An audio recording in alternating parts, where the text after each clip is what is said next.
সকাল বন্ধুরা, আজকের সকালে নাস্তা করে মায়ের ওখানে চলে যাব, গিয়ে আজকের দিনটা ওখানে থাকবো, কালকেরে বাড়িতে চলে যাব।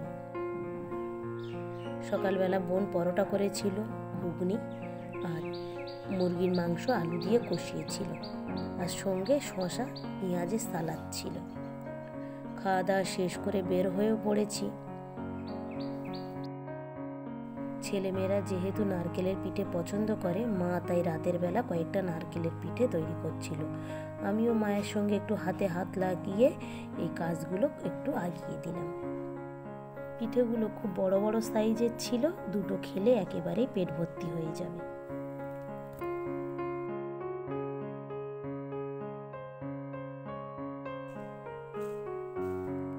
সবগুলো সুন্দরভাবে মোড়াও হয়ে গিয়েছে। মা এবার এগুলোকে সব ভেজে দেবে। এক এক করে ভাজা হচ্ছিল, আর আমরা সবাই বসে বসে একসঙ্গে খাওয়া দাওয়া করেছি। কালকের বাড়ি যাব, একটা দাদি শুনেছিল যে আমি কালকের বাড়ি যাব, তাই ভোরের বেলা উঠে এসেছিল কয়েকটা বেল নিয়ে, তাদের গাছের বেল। কারণ আমরা বেল খেতে খুব পছন্দ করি, সেটা দাদি জানতো, তাই তাড়াতাড়ি করে আমার জন্য কয়েকটা বেল নিয়ে এসেছে। আর এইদিকে সকালবেলা আব্বা উঠে বাজারে গিয়েছিল, দুটো হাঁস কিনে এনেছে। এই হাঁস দুটো রান্না করে দিলে আমি বাড়িতে নিয়ে যাব, কারণ আমার মেজো জা এবং আমার মেজো জার ছেলে আছে, তাদের জন্য। সবাই খাবো সেখানে গিয়ে, তবুও তাদের উদ্দেশ্যে নিয়ে যা। এই সে দাদি আগের দিনে বেলগুলো পেড়ে রেখেছিল, আর ফজরের নামাজ পড়ে আমার জন্য বেলগুলো নিয়ে এসেছে।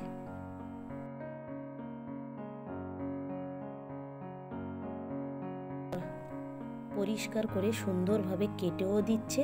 এবার এটা রান্না করে মা একটা বড় পাত্রে করে জল দিয়ে ভালো করে ঠান্ডা করে দিচ্ছে, যাতে গরম অবস্থায় নষ্ট না হয়ে যায়, সেই জন্যে। যাই হোক, অনেকটা মাংস ছিল, দুটো হাঁসের মাংস।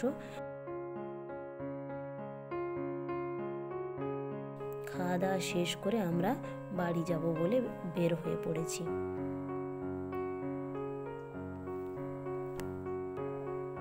যাই হোক, চলে যাচ্ছি। যে গাছ দুটো নিয়ে যাচ্ছিলাম তার ভিতরে একটা পেয়ারা গাছে দুটো ফুলও ধরে আছে। দেখা যাক বাড়ি গিয়ে লাগানোর পরে কি হয়, কিরকম পেয়ারা হয় সেটা বুঝতে পারবো।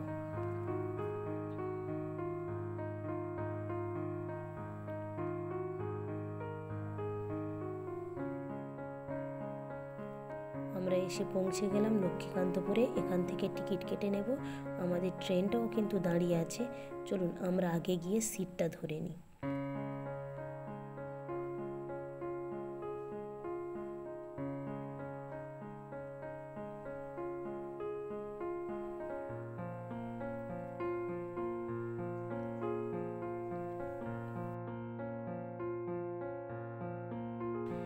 টিকিটও কাটা হয়ে গিয়েছে। আমরা এবারে ধীর স্থিরভাবে ট্রেনে সিট নিয়ে বসে পড়ব। এটাই সুবিধা, লক্ষ্মীকান্তপুর লোকাল দিলে আমাদের অত কষ্ট লাগে না। সব সময় ট্রেনটা দাঁড়িয়ে থাকে, ধীর স্থিরভাবে ব্যাগপত্র বা বাচ্চাদের নিয়ে ওটা যায়।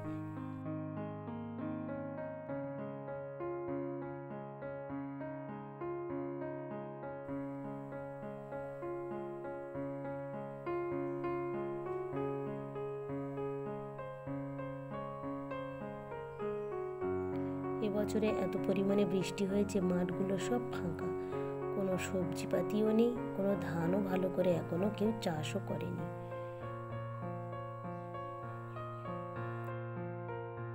আমরা শিয়ালদা থেকে ঠাকুরনগর লোকালটা ধরেছিলাম। এই ট্রেনটা ধরার একটাই সুবিধা, যে এই ট্রেনটা প্রত্যেকটা স্টেশনে দাঁড়ায় না, খুব তাড়াতাড়ি বাড়িতে পৌঁছে যাওয়া যায়।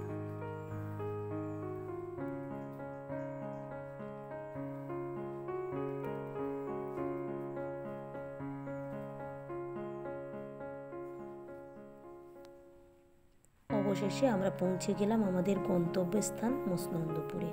যাই হোক, আমাদের গাড়িও এসে গিয়েছে। এবারে দেখা হবে বাড়িতে গিয়ে। ভিডিওটা তাহলে এখানেই শেষ করছি। ভালো থাকবেন, সুস্থ থাকবেন, আর ব্লগটি কেমন লাগলো অবশ্যই জানাবেন। ভালো লাগলে একটা সাবস্ক্রাইব করে দেবেন। দেখা হবে পরবর্তী ব্লগে।